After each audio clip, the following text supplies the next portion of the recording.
Sufism میں یہ لطائف ہوتے کیا ہیں؟ بزرگان دین یا صوفی اکرام نے لطائف کے بارے میں جو کچھ بیان کیا ہے، آج ہم اس کے بارے میں سمجھیں گے۔ آج کا یہ جو ٹاپک ہے یہ صرف لطائف کے بارے میں ہے، اور میں یہ کوشش کروں گا کہ جو مختلف سلاسل میں لوگ بات کرتے ہیں لطائف کے حوالے سے کہ کتنے لطائف ہیں، کوئی 11 بتاتے ہیں، کوئی 6، کوئی 7، مطلب مختلف ہیں، لیکن زیادہ تر 7 بڑے مشہور ہیں۔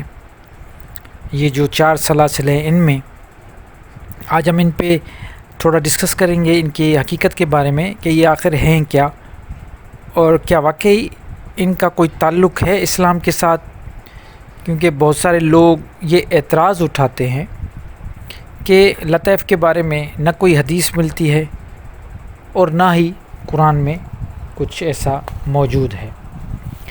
تو میں آپ سب کے ساتھ آج یہ شیئر کروں گا کہ ایک تو لطائف کیا ہے اور ان کا قرآن کے ساتھ جو تعلق ہے اس پہ اصل مجھے بات کرنی ہے۔ میں جو بات کرنا چاہتا ہوں وہ یہ ہے کہ جو لطائف ہمارے بزرگان دین صوفی اکرام نے بتائے ہیں، جن کو اجاگر کرنا ہے، جن کے نام انہوں نے رکھے ہیں، وہ سارے نام قرآن میں موجود ہیں۔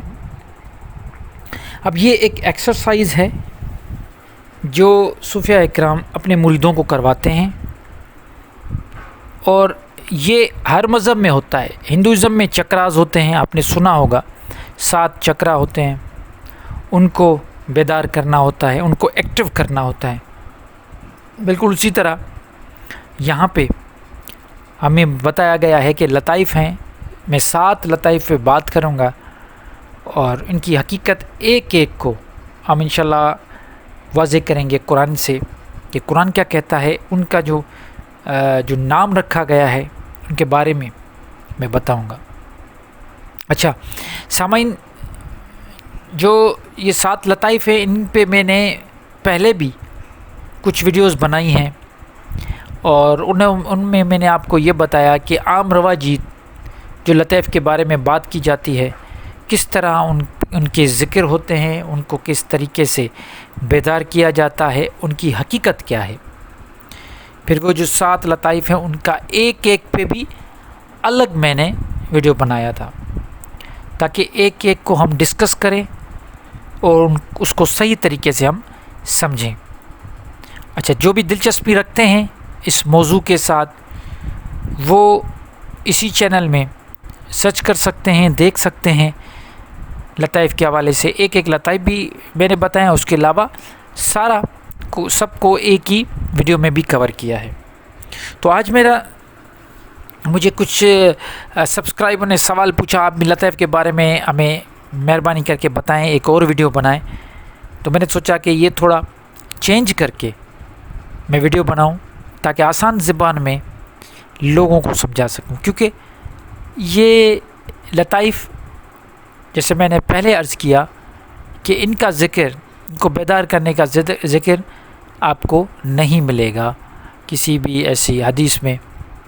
تو یہ اعتراض اٹھایا جاتا ہے کہ یہ بدعت ہے، یہ غلط کرتے ہیں آپ۔ تو کیوں نہ ہم قرآن سے ان کو ثابت کریں، کیونکہ بزرگان دین یا ہم اپنے صوفی اکرام جو گزرے ہیں، انہوں نے ایکچولی جو محنت کی ہے اس کو ضائع ہونا صحیح نہیں ہے، اس کو ضائع نہیں ہونا چاہیے، کیونکہ انہوں نے جو محنت کی اس کے پیچھے یہی راز تھا کہ انسانوں کو روحانیت کا راستہ صحیح بتایا جائے، اپنے آپ کا تزکیہ نفس کیسے کرنا ہے، اصل یہ ان کا راستہ تھا، ان کی تعلیمات تزکیہ نفس ہے۔ یہ جو ہمارے صوفی حضرات گزرے ہیں، آپ ان کی اسٹڈی کر لیں، یہ سب قرآن کے ماہر تھے۔ یہ جو لوگ دوسرے بکواس کرتے ہیں کہ ان کو شریعت کا پتہ نہیں تھا، ایسا ہرگز نہیں ہے۔ وہ شریعت کے ماہر باشریعت لوگ تھے، اللہ کے فقیر گزرے ہیں، انہوں نے قرآن سے ہی انسپریشن لی ہے، قرآن سے ہی تعلیم حاصل کرنے کے بعد یہ لوگ باہر نکلے ہیں اور انہوں نے اللہ کے دین کی تبلیغ کی ہے۔ یہ اور بات ہے کہ ان کے تبلیغ کرنے کا طریقہ وہ ٹریڈیشنل ملا کی طرح نہیں ہے، جیسے ملا حضرات ٹریڈیشنل شریعت کو پکڑ کے اور جو ان کو پسند ہے وہ جھوٹی شریعتیں بنا کے، نئی شریعتیں بنا کے اپنا کام نکلواتے ہیں، ان سے یہ ہمیشہ چڑھتے تھے۔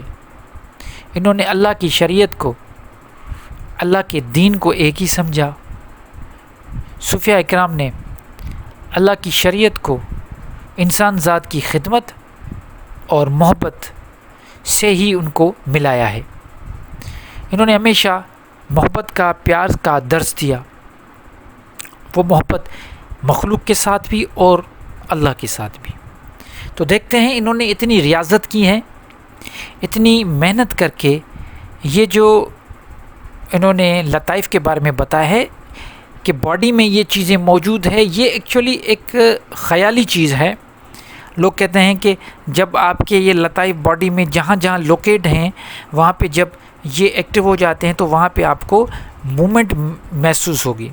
تو کیونکہ مجھے اس چیز کا ایسا ایکسپیرینس نہیں، میں وہی بات کرتا ہوں جو میں خود ایکسپیرینس کروں۔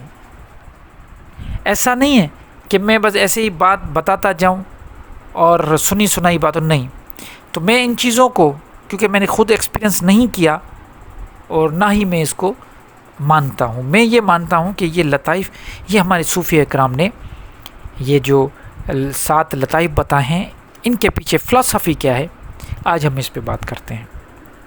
دیکھیے، جسم کے حصوں کو لوکیشن کر کے ان کی لوکیشن بتانا یہ ایک الگ چیز ہے، لیکن میں ان کے نام پہلے آپ کو بتاتا ہوں۔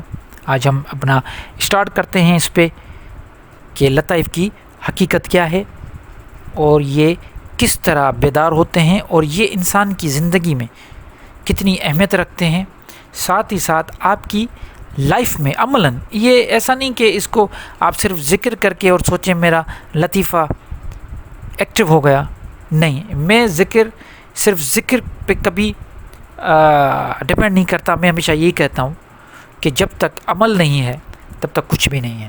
تو ہم عملاً اس کو دیکھیں گے کہ آپ خود فیصلہ کیجئے گا کہ جو میں آپ کو باتیں بتا رہا ہوں شاید ہی آپ نے کہیں سنی ہو، کیونکہ یہ میری اپنی فہم ہے، ضروری نہیں کہ آپ مجھ سے متفق ہوں، لیکن سوچئے گا ضرور، کیونکہ آپ کے پاس صرف اس کو ویریفائی کرنے کے لیے ایک ہی کتاب ہے، اور وہ کتاب اللہ کی کتاب سے آپ ضرور ویریفائی کیجئے گا۔ تو ان کے نام پہلے بتا دوں۔ پہلا لطیفہ نفس، دوسرا لطیفہ قلب، تیسرا لطیفہ روح، چوتھا لطیفہ سر، پانچواں لطیفہ خفی، چھٹا لطیفہ اخفا، ساتواں لطیفہ سلطان اذکار۔ اب ان کی لوکیشن ہے، نفس ناف کی لوکیشن پہ ہے، قلب سے تھوڑا نیچے، روح بالکل اس کے سامنے، پھر سر قلب سے اوپر، خفی پھر روح سے تھوڑا اوپر، اخفا سینے کے بالکل بیچ میں، سلطان اذکار کوئی کہتا ہے کہ تھرڈ آئی کی جگہ جو بھویں ہیں ان کے بیچ والی جگہ یا اپنے سر میں، یہ لوکیشن بتاتے ہیں۔ اب میں بات کرتا ہوں کہ ان کا کنیکشن کس طرح قرآن کے ساتھ ہے۔ مزے کی بات یہ ہے کہ یہ سب 7 لطیفے یا لطائف، ان کا نام عربک میں ہے، اور نہ صرف عربک میں بلکہ یہ سارے الفاظ کا روٹ ورڈ جو بھی روٹس ہیں، چاہے نفس ہو، قلب ہو، روح، سر، خفی، اخفا یا سلطان اذکار، ان سب کا روٹ ورڈ آپ کو قرآن میں ملے گا۔ پہلا ہے نفس۔ نفس کا لفظ قرآن میں بہت مرتبہ یوز ہوا ہے، آپ کو پتہ ہے۔ میں نے پچھلی ویڈیو بھی نفس پہ بنائی تھی، اور میری بہت ساری ویڈیوز نفس پہ بنی ہوئی ہیں، جن میں نے کیسے ایک نفس کے بارے میں بتایا، جو جتنی نفسوں کا ذکر ہے، نفس امارہ، پھر نفس لوامہ، پھر نفس لہامہ، پھر نفس مطمئن۔ اب ان پہ جب کام ہوتا ہے، نفس پہ، اپنے نفس کا تزکیہ کرنے کے لیے، جب کوئی انسان اپنے نفس کو دیکھتا ہے، اس پہ کنٹرول کرتا ہے، کیونکہ صوفیاء کرام نے نفس کی بڑی اس کو کنٹرول کرنا اور اس کی تزکیہ کرنے پہ بڑی بات کی ہے، بڑی مشقیں بتائی ہیں. تو یہ ایک ہی مشق ہے جو اللہ تعالیٰ بتاتا ہے کہ آپ اپنے آپ کو دیکھیں کہ آپ کس اسٹیج میں ہیں. قرآن میں مختلف اسٹیجز بتائی گئی ہیں. نفس امارہ، پھر نیکسٹ اسٹیپ نفس لوامہ، پھر لہامہ، اس کے بعد نفس مطمئن. تو اس پہ کام کرنا ہوتا ہے. تو یہ پہلا لطیفہ ہے. پہلے آپ کو نفس پہ کام کرنا ہے. نفس پہ کام کرنے کا طریقہ یہی ہے. میں کیونکہ اتنی خاص ڈیٹیل میں نہیں جاؤں گا، کیونکہ ڈیٹیل میں جائیں گے تو یہ 1 گھنٹے سے بھی زیادہ ویڈیو ہو جائے گی اور لوگ بڑا بیزار ہو جاتے ہیں. اس لیے میں کوشش کروں گا شارٹ کٹ میں بات کروں. ڈیٹیل میں اگر کسی کو جانا ہو تو میری ویڈیوز پڑی ہیں، ڈیٹیل میں آپ دیکھ سکتے ہیں. تو پہلا جیسے میں نے کہا نفس کا تزکیہ کرنا. تزکیہ آپ کر لیں گے، اپنے نفس کو کنٹرول کریں. دوسرا ہے قلب. قلب بھی قرآن میں لفظ موجود ہے کہ کچھ لوگ ایسے ہیں جو گناہ کرتے ہیں، اس قدر گناہ کر دیتے ہیں کہ ان کا قلب پہ نشان آ جاتا ہے سیاہ. اور کچھ لوگ ایسے ہیں جن کا قلب سلیم ہے. قلب سلیم کا لفظ بھی قرآن میں موجود ہے اور اس پہ بھی میں نے الگ سے ویڈیو بنائی ہے. قلب سلیم اور قلب منیب. قلب سلیم سے مراد ہے کہ وہ قلب جو سلامت ہو گند سے، غلط باتوں سے. کسی کا دل اگر سلامت ہے تو وہ قلب سلیم ہے. تو اپنے آپ اپنا قلب سلیم اور قلب منیب، منور قلب بنانا ہے، قلب شہید بنانا ہے، شاہد بنانا ہے قلب کو. تو دوسرا لطیفہ یہ بھی پریکٹس اپنے آپ میں کرنی ہے. پہلے میں بھی اپنے نفس پہ کنٹرول نظر ڈالنی ہے. پھر دوسرا جو میں نے بتایا قلب، اس قلب کو بھی آپ کو خود دیکھنا ہے، قلب سلیم کرنا ہے. یہ جو باتیں بتا رہا ہوں یہ قرآن سے ہے. پھر تیسرے نمبر پہ جو چیز آتی ہے وہ ہے روح. روح کا ذکر بھی قرآن میں بہت مرتبہ ہے، لیکن اس کو اس طرح دیکھتے ہیں کہ روح پاک ہوتی ہے اور نفس ناپاک ہوتا ہے. جسم، روح اور نفس کا مرکب انسان ہے. تو روح اللہ کی ہے، ظاہر سی بات ہے کہ وہ پاک ہوگی. اب اس کو بیدار کرنا ہے. جس کا روح بیدار ہوتا ہے اس کا نفس اس پہ حاوی نہیں ہوتا. یہ ایسے ہی ہے کہ جس کا نفس حاوی ہوگا اس کا روح دب جائے گا، سو جائے گا، اور جس کا روح حاوی ہوگا اس کا نفس دب جائے گا. مطلب روح کو ہمیشہ بیدار رکھنا ہے. اس کو کبھی بھی ایسے سونے نہیں دینا کہ آپ جو کام کر رہے ہیں کرتے رہیں اور آپ کا روح سو رہا ہے اور وہ بیدار نہیں ہوا. جیسے ہی روح بیدار ہوتا ہے انسان کا، تصوف میں کہا جاتا ہے کہ جیسے ہی انسان کا روح بیدار ہوتا ہے تو انسان اچھے کام کرنے شروع کر دیتا ہے. تو صوفیاء کرام کی ایک یہ بھی مشق ہے. انہوں نے یہ بھی کہا ہے کہ اپنے روح کو بھی بیدار کریں. پھر اس کی ڈیٹیل میں بہت ساری چیزیں ہیں، اور روح پہ بھی میں نے بڑی الحمدللہ بڑی اچھی ویڈیوز بنائی ہیں. آپ دیکھ سکتے ہیں اسی چینل میں. کوشش کریں ڈیٹیل میں پڑھیں. جتنا سنیں گے، جتنا پڑھیں گے، اتنی بات واضح ہوگی. یہ تیسرے نمبر پہ تھا. چوتھے نمبر پہ ہے لطیفہ سر. اب سین را اس کا روٹ ورڈ ہے، اور قرآن میں یہ جو لفظ یوز ہوا ہے یہ ہے، اس کا مطلب ہے کہ کوئی بھی چیز چھپی ہوئی ہو. ٹھیک ہے، مطلب ایک چیز ہوتی ہے اعلانیہ اور دوسری ہوتی ہے آپ اس کو اعلان نہیں کرتے.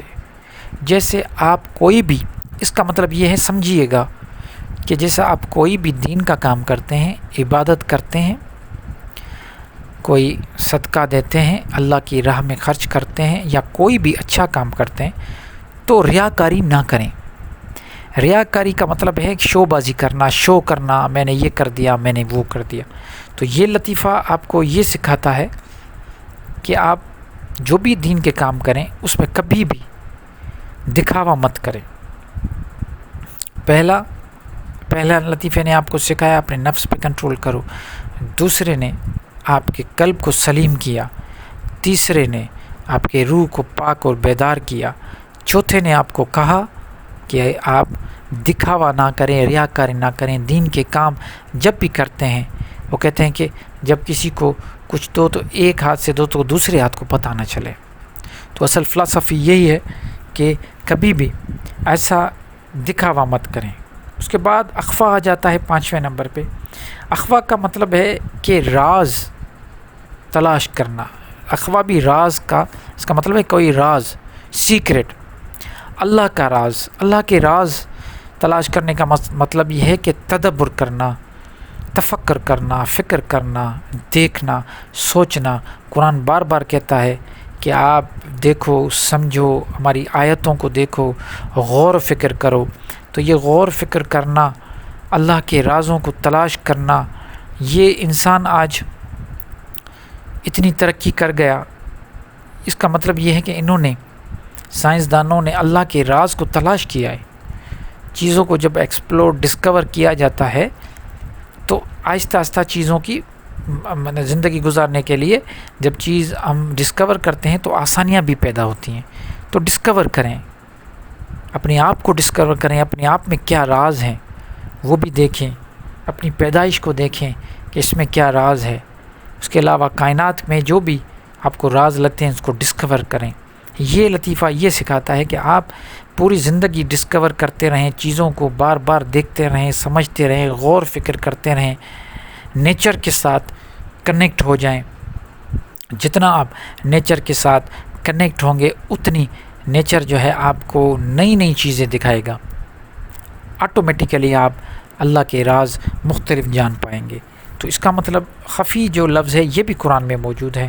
اس کا مطلب ہے راز، سیکرٹ. اس کے بعد ہے اخفا، یہ بھی خفی سے ہی نکلا ہے. اخفا کا مطلب ہے کہ وہ سیکرٹ سپیریئر، سب سے بڑا، کہ آپ کو اگر کسی کے بارے میں کوئی ایسا سیکرٹ معلوم ہو جس کو اگر آپ اوپن نہ کریں گے تو اس کی بھی عزت بچ جائے گی. یہ فلسفہ ہے اس میں کہ کوئی بھی سیکرٹس ہوتے ہیں، کوئی بھی ایسی بات ہوتی ہے، مطلب آپ اپنے آپ میں، اپنے اندر کو، لوگوں کے رازوں کو دفن کرنا سیکھیں. یہ بہت بڑی بات ہے. یہ اللہ تعالیٰ کی صفت میں سے ہے کہ اللہ تعالیٰ غیب پہ پردہ دینے والا ہے. اللہ تعالیٰ جو مختلف عیب ہوتے ہیں، غیب نہیں، عیب منہ سے نکل گیا، غلطی ہو گئی، غیب پہ نہیں عیبوں پہ پردہ دینے والا اللہ ہے. اللہ پردہ دیتا ہے جو بھی انسان میں عیب ہوتے ہیں. جو بھی انسان آپ کو نظر، اگر کوئی کسی کا عیب آ گیا یا کسی کا راز آپ کو مل گیا تو اس کو ذلیل کرتے نہ پھریں. لوگ کیا کرتے ہیں کہ کوئی ایسی بات ہاتھ میں آ گئی تو اس کو ذلیل کرنا شروع کر دیتے ہیں اس کو، اور اس قسم کی حرکتیں کرنا شروع کر دیتے ہیں جو بالکل غلط ہیں.